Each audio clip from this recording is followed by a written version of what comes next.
Daí, pessoal, professor Fabiano Machado, hoje nós vamos estudar um pouquinho de literatura. Vamos continuar o nosso estudo aí de literatura. Então, nós vamos ver o seguinte hoje.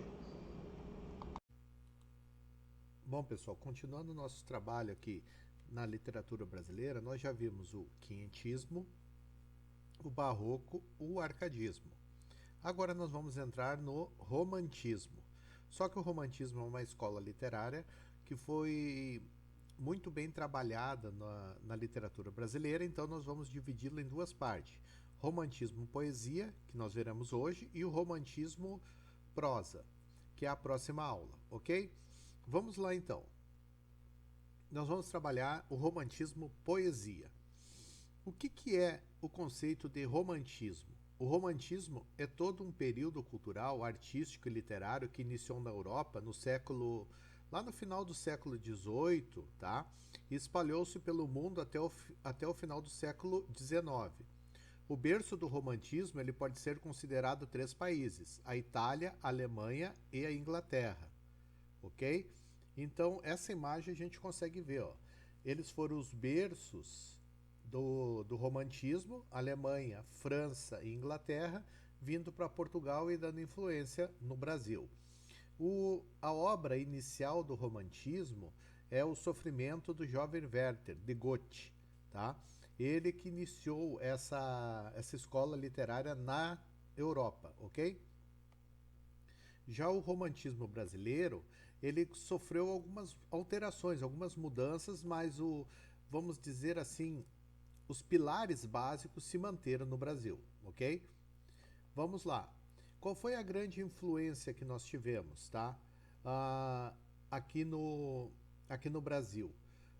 A escola literária se passou na capital, no Rio de Janeiro. Então, ela estava envolvida com a burguesia local. Então, o nosso limite cronológico do romantismo brasileiro, ele teve início em 1836 com a publicação de Suspiros Poéticos e Saudades de Gonçalves de Magalhães e teve o término dessa escola em 1881 com a publicação de Memórias Póstumas de Brás Cubas de Machado de Assis e do Mulato de Aloysio de Azevedo, onde ali foram inauguradas, respectivamente, né, a escola realista e a escola naturalista. Vamos lá, o romantismo trouxe novos valores, novo sentido de vida, livre iniciativa, mais competência e individualismo, tá? Ele trouxe o apogeu do liberalismo burguês e a extinção dos privilégios seculares da nobreza. E ele também teve o fim das barreiras rígidas entre as classes sociais. Lá no romantismo nós vamos ver essa mudança que houve, a burguesia sendo mostradas nas festas, nos saraus, uh, os bailes da corte, histórias se passando na rua, tá? É retratado essas situações mudando um pouco o que nós vimos vendo nas escolas anteriores. A realidade histórico-cultural da época era a seguinte: a vinda da família real de Portugal para o Brasil teve grande influência nesses novos autores aqui, a independência do Brasil, a criação de faculdades e o surgimento do público leitor. Aqui nós vamos ver a publicação dessas obras nos folhetins, que seriam, para aquela época, vamos dizer assim, o acompanhamento daquela história, daquela narração. São, eles poderiam ser publicados diariamente ou semanalmente, quinzenalmente ou mensalmente até. E essas publicações vinham com essas histórias, contando essas histórias, e dessa forma elas mantinham o público leitor para conseguir se manter fazendo esse enredo todo.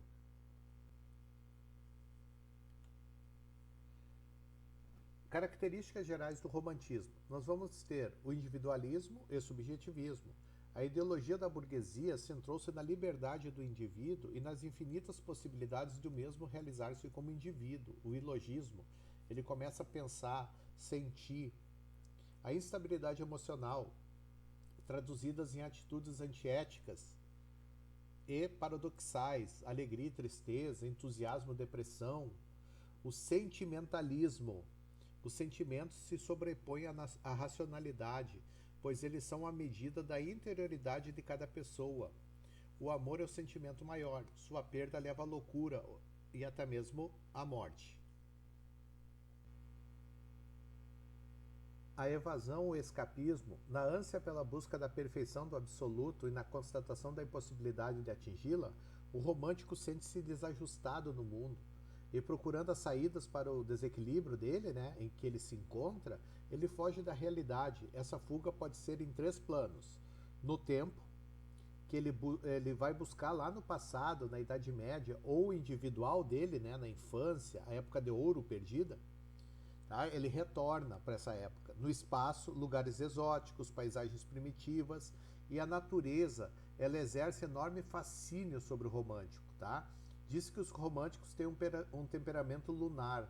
O sol, a luz, o dia não lhes aprazem, tá? Não trazem prazer para eles, por representarem a realidade de que fugiam. Já a lua, a noite, as paisagens desertas faziam-se de refúgio e confidentes da noite nas suas obras. Eles mostravam, e nós vamos ver na obra do Álvares de Azevedo, Noite na Taverna, essa situação. Todas essas histórias se passam à noite, onde é sombrio. E a morte é a solução radical e definitiva para o sentimento de importância do romântico. Ele busca na morte a solução para os seus problemas. Liberdade de criação. Opondo-se à arte clássica, o romântico ele foge de padrões, expressando a sua personalidade. Imaginação e fantasia, perdidos em si, os românticos devaneiam, sonham, idealizam, principalmente a mulher amada. Eles usam também a predominância da metáfora, tá? Onde eles vão apoiar as suas imagens na similaridade, fundamentando-se na metáfora em figuras que elas derivam. O caso, a prosopopeia, tá? A personificação. O dia amanheceu tristonho. A sinestesia consiste em atribuir-se a uma sensação de qualidade relacionada com outros órgãos sensoriais, tá? Ruído áspero, música doce. Então eles vão trazer essa situação. Algumas características do romantismo brasileiro, aqui no Brasil. Aquelas que eu passei para vocês são as características que a Europa, que o surgimento dele veio trazendo. Aqui no Brasil nós tivemos algumas outras características somadas a elas. O indianismo, o bom selvagem de Rousseau, encontrou o modelo perfeito no indígena aqui nosso, que idealizado servira de herói da nossa gente, já que não tínhamos passado nem tradição. Por que o indianismo aqui? Lá na Europa, o romantismo, o herói romântico, eram os cavaleiros medievais, as cruzadas. Nós não tivemos isso aqui no Brasil.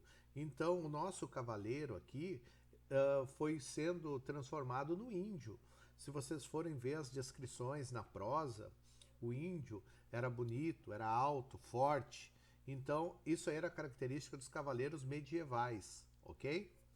Procura por uma linguagem brasileira. Houve a tentativa da criação de uma língua mais expressiva à sensibilidade local. Trazer a linguagem local para dentro dos textos. Se vocês lembrarem, as outras escolas, nós recebíamos influências da Europa. Aqui, essa influência europeia vem, só que aqui eles querem transformar agora, como nós temos a família real, nós somos um reino, eles querem ter uma linguagem própria, uma linguagem totalmente brasileira. Exaltação da pátria. Há interesse em revelar todo o Brasil, criando uma literatura autônoma que nos expressasse o que não se concretizou na prática. A valorização de temas nacionais, do folclore, da cor local, do passado histórico. Então eles querem exaltar isso aí. E a idealização da mulher. Ela é quase sempre convertida em anjo, figura poderosa, inatingível, ou ela é um demônio, tá? Capaz de mudar a vida do homem, de levá-lo à morte, à loucura. Então eu tenho essa dualidade, ou a mulher ela é um anjo, ou a mulher é um demônio. Ela faz o homem sofrer. Isso aí nós estamos no mundo atual. Vamos continuar. Aqui eu fiz um resumão de características para vocês, tá? O individualismo e o subjetivismo, sentimentalismo, a paixão, a tristeza, a angústia, o culto à natureza, valorização do passado, sonho, fantasia, imaginação, idealização, o escapismo, como nós vimos lá já, a liberdade artística de criação, a desobediência às regras clássicas, mistura de gêneros, surgimento do drama, da afirmação do romance, ok? Agora nós vamos nos concentrar nas gerações de poetas românticos. Nós vamos falar de poesia. O que eu tenho que ter em mente aqui? No Brasil houve 3 gerações românticas de poesia. Uma primeira geração nacionalista, indianista e religiosa, com poetas como Gonçalves Dias e Gonçalves de Magalhães. Já uma segunda geração, totalmente apaixonada, aquela geração onde foi marcada pelo mal do século, que era a tuberculose, apresenta egocentrismo exacerbado, pessimismo, satanismo e atração pela morte, poetas como Álvares de Azevedo, Casimiro de Abreu, Fagundes Varela e Junqueira Freire. E a terceira geração, que era uma geração condoreira, tá? Uma poesia de cunhos político e social, poetas como Castro Alves, buscando a liberdade dos negros. Vamos lá, nós vamos entrar em cada geração dessas aí agora, mostrando um pouquinho de suas características e algumas poesias. Olha só, a primeira geração é uma geração nacionalista, indianista. Os principais poetas foram Gonçalves de Magalhães, com Suspiros Poéticos e Saudades, e Gonçalves Dias, com Ijuca Pirama, Canção do Exílio, tá? E o que eles vinham trazendo nessa primeira geração, tá? Eles trabalhavam com escapismo, indianismo, nacionalismo, tá? E eles queriam a fuga para o mundo criado à base da imaginação, no qual se idealizavam o quê? O sobrenatural e a religião, o amor e a mulher, a natureza, os lugares exóticos e distantes, o passado, sobretudo o medieval, a pátria e o índio aqui no Brasil, tá? Então os poetas de maior valor dessas gerações foram o Gonçalves de Magalhães e o Gonçalves Dias.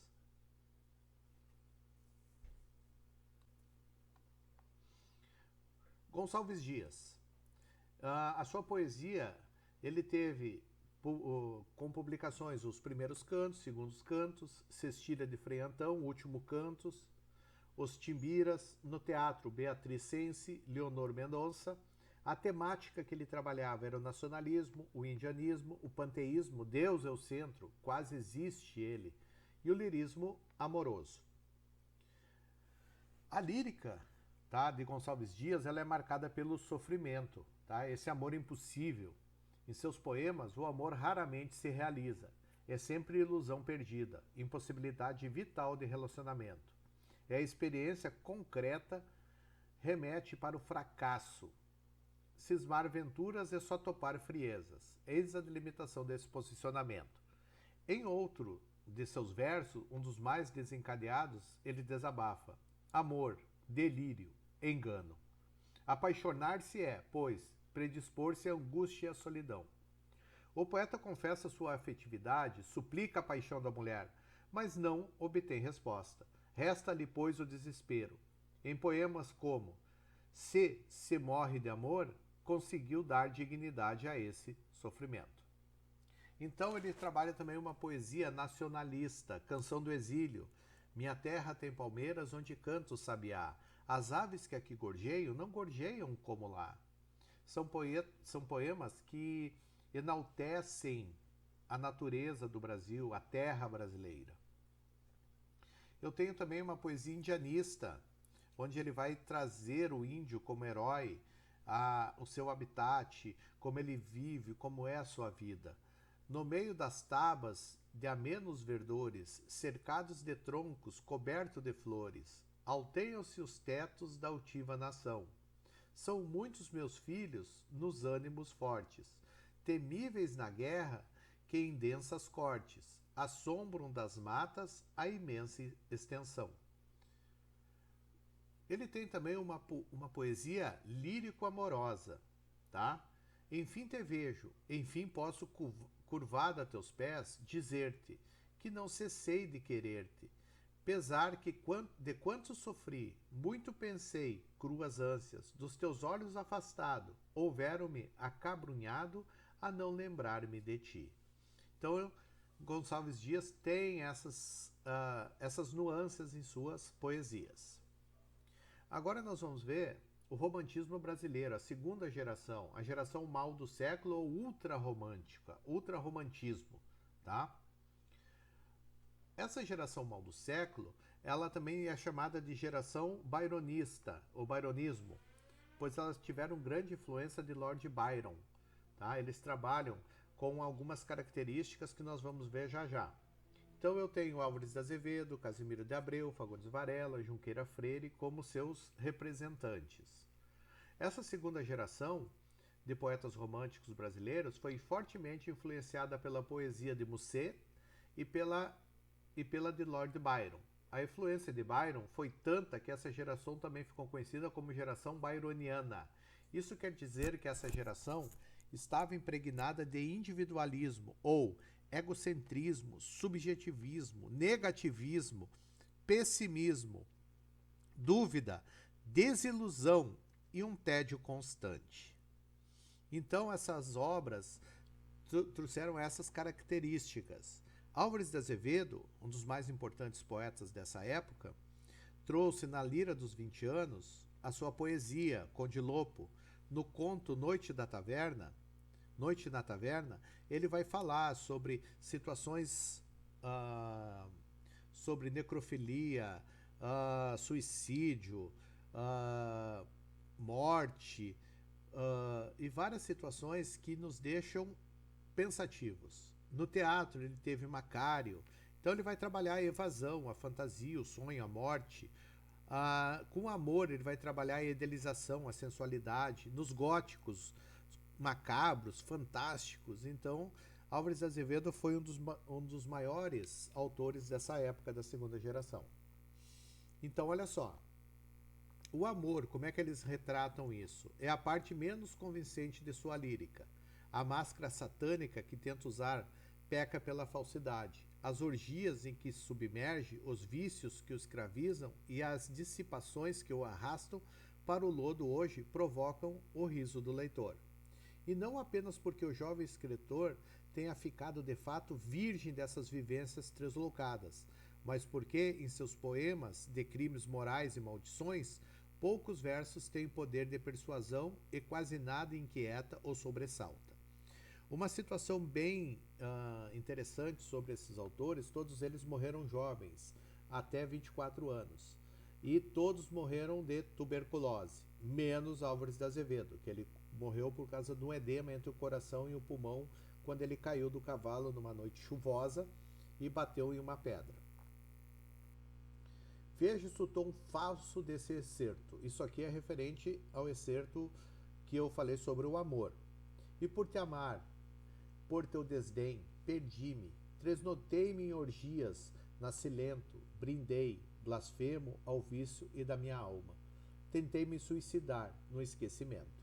Então a gente vê essas características que eu já comentei bem fortes na sua poesia, tá? O amor e o medo. No entanto, como bem observou Mário de Andrade, o autor da Delira de 20 anos, desde Dom Juan das Aparências, acaba sendo traído pela própria interioridade.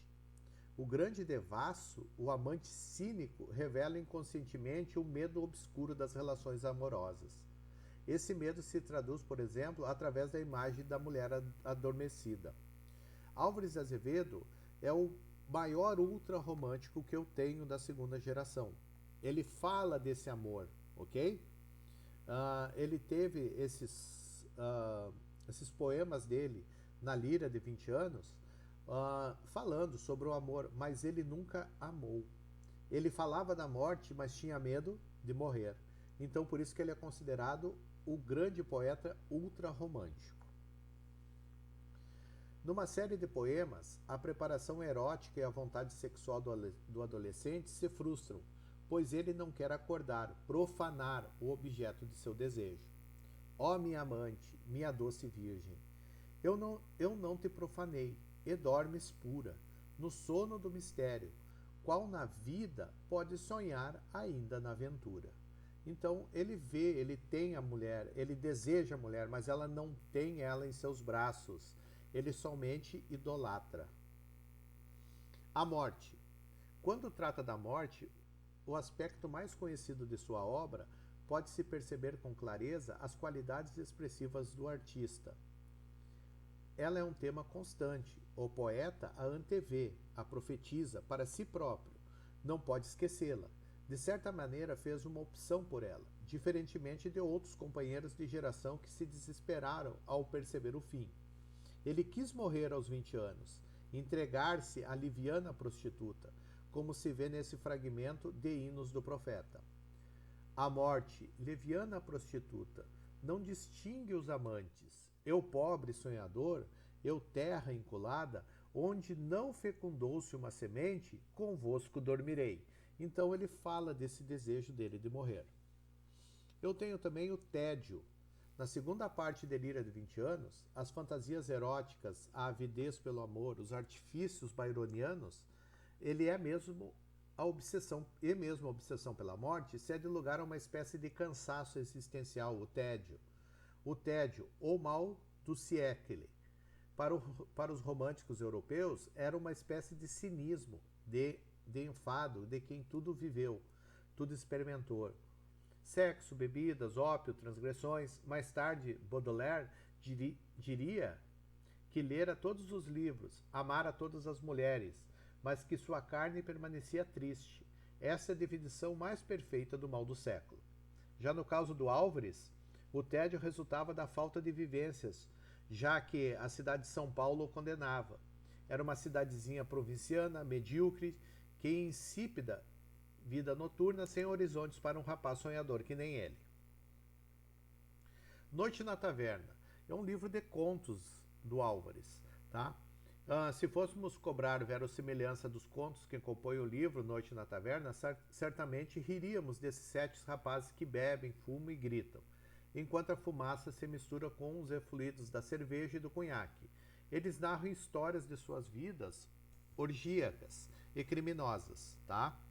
Mas há algo de falsidade e mesmo de bobagem pueril nas cenas de necrofilia, incesto, canibalismo, assassinato e violação de todos os códigos morais que eles vão contando. Falsamente horrorizados com seu próprio desregramento, no entanto, apesar de sua total improbabilidade, esses relatos cínicos ainda hoje exercem uma sedução nos leitores, especialmente os mais jovens, mostrando que não se deve cobrar dos contos realismo, e sim aquilo que eles representam simbolicamente. Então eles trabalhavam com o spleen, a melancolia, tá? O spleen é uma palavra de origem grega e significa baço. Ela foi ligada ao sentimento de melancolia, pois os gregos acreditavam que o órgão geria o ânimo humano. O sentimento de spleen, ou seja, uma melancolia extrema, foi relacionada, tá, com um desejo de autodestruição, onde a única saída para esse sofrimento era a morte. Então, a forma idealizada de encantar a morte pendia para o alívio diante do sacrifício que é a vida. Casimiro de Abreu, tá? Ele era filho de um rico comerciante português e de mãe brasileira, tá? O que me interessa realmente da obra dele, tá, é saber que ele publicou Primaveras, tá? E a qual obra se consagrou ele nacionalmente, um ano antes de sua morte. Já idolatrado pelo público da época, descobriu que estava tuberculoso, vindo a falecer quase que imediatamente, antes de completar o seu 22º aniversário. Então ele morreu muito cedo, tá?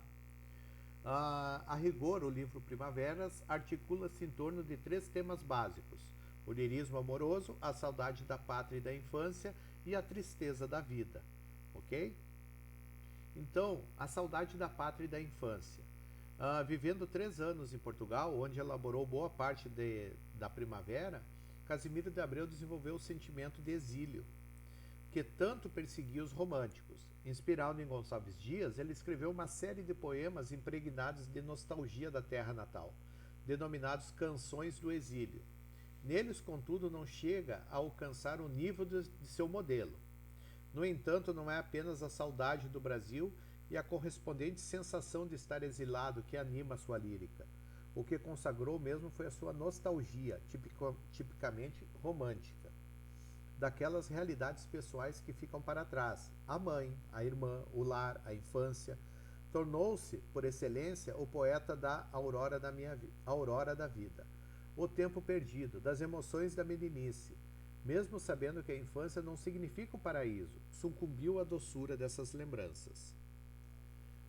O meu próximo autor seria Fagundes Varela, tá? Fagundes Varela, ele trouxe as obras Noturnas, Vozes da América, Cantos e Fantasias, Cantos Meridionais, Anchieta ou Evangelho nas Selvas. O que me interessa saber de Fagundes Varela? Ele nasceu em Rio Claro, no Rio de Janeiro, era filho de fazendeiros, né? O pai era registrado e político da província e a família teve de mudar muitas vezes. O que me interessa realmente é o seguinte: lá na Faculdade de Direito de São Paulo, onde ele conheceu Álvares Azevedo, Fagundes Varela, ele fazia a faculdade de Direito. Lá ele entrou na vida boêmia, como um Byron exasperado, sempre envolvido em bebidas, pequenos escândalos e muitas dificuldades financeiras. Ele acabou se casando com uma artista de circo e com ela teve um filho, que logo morreria.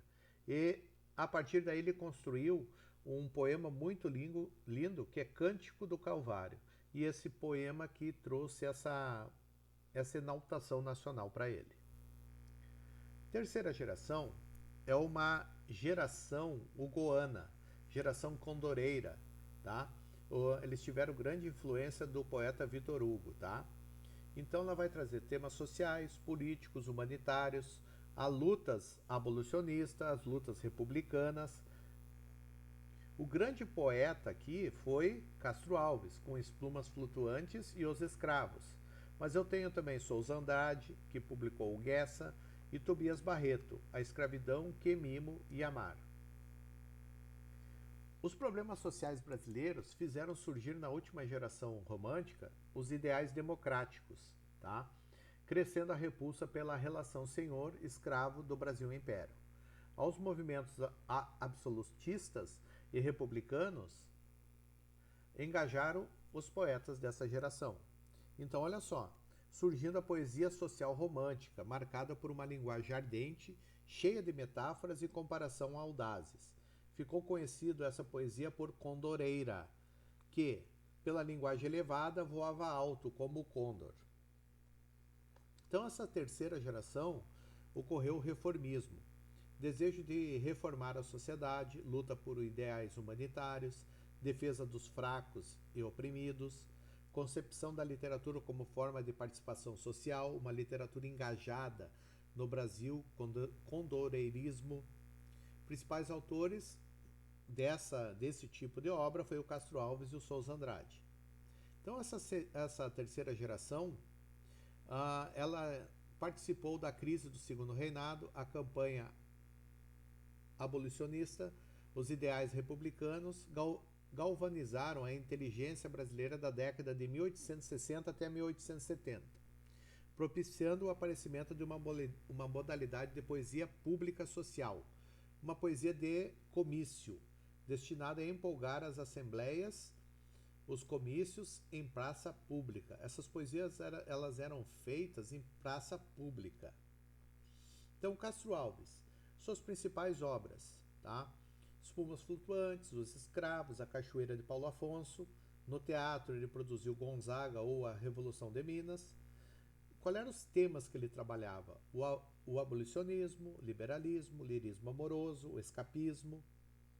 Então a sua poesia social, tá? É um caso típico do intelectual convertido em homem de ação. Ele não apenas realizou uma poesia humanitária, como participou ativamente de toda a propaganda abolicionista e republicana. Esse engajamento político muitas vezes prejudica a sua literatura, que se torna mais denúncia do que arte, embora tal problema seja secundário diante da generosidade social do poeta. Então, esse jovem baiano tinha consciência de sua posição e de sua situação de letrado, e do papel que poderia exercer dentro da sociedade compreendida.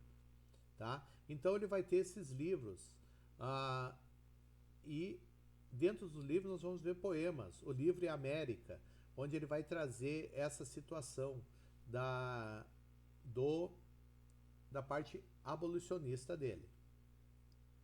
Castro Alves cantou todas as suas causas literárias, a poesia como arma de combate a serviço da justiça e da igualdade. Mas o que ficou na memória popular são seus poemas abolicionistas. A base econômica da sociedade agrária brasileira na década de 1860 ainda eram os escravos. Porém, as pressões internacionais, somadas críticas das classes urbanas nacionais e a perspicácia de certos proprietários, que viam a escravidão como antieconômica, possibilitaram o surgimento das primeiras vozes contestadoras, tá? Então, Castro Alves será a encarnação mais retumbante desse protesto. Então, eu tenho o condoreirismo, que seria isso, trazer essas poesias que ele fazia em praça, falando sobre escravidão, tá? E trazendo essa sofrência que os negros tinham aqui no Brasil ainda com a escravidão que eles sofriam. Então nós vamos ter lá a obra O Navio Negreiro e Vozes da África, que se constituem nos mais soberbos monumentos de poesia social do século XIX. Tá?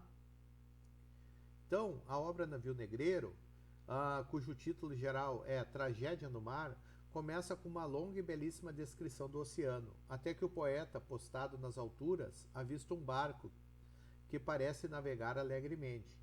Então o poeta solicita ao albatroz, a águia do oceano, que lhe dê suas asas para se aproximar da embarcação. Ao mergulhar sobre o navio, descobre a realidade em todo o seu horror. As cenas que se sucedem são impressionantes. A violência opressiva dos traficantes, o repúdio à bandeira nacional e, por fim, o apelo aos heróis do Novo Mundo, para que deem um basta à espantosa tragédia. Era um sonho dantesco, o Tombadilho.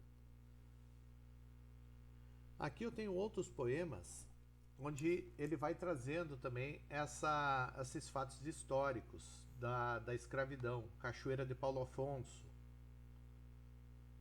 Ele tem também uma poesia lírica, O Amor Sensual. Tá? Nós vimos lá que na primeira e na segunda geração eles idealizavam a mulher. Eles tinham a mulher como idealizado, um anjo ou demônio. Aqui não, Castro Alves tem a mulher em seus braços. Tá? O lirismo amoroso de Castro Alves distingue-se das concepções dominantes na poesia romântica brasileira. Ao contrário de Gonçalves Dias, não considera o amor como impossível de ser realizado, tampouco encobre a sensualidade como Casimiro de Abreu.